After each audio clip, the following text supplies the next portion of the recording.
When changing from A minor to A minor with a major 7,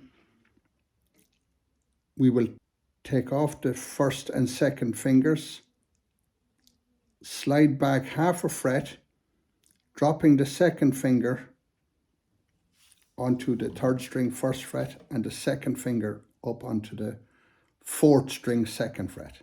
That's A minor with a major 7. Very unusual guitar chord.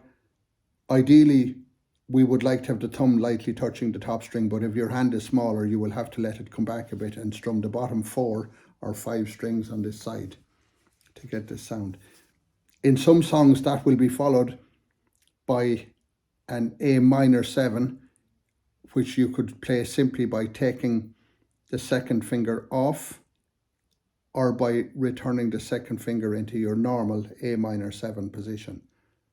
In the song Guitar Man, you go from there, you simply drop the second finger down 1 and you have your D7 with an added 9.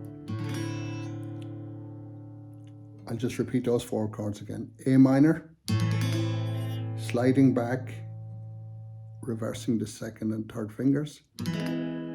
That's the A minor with a major 7.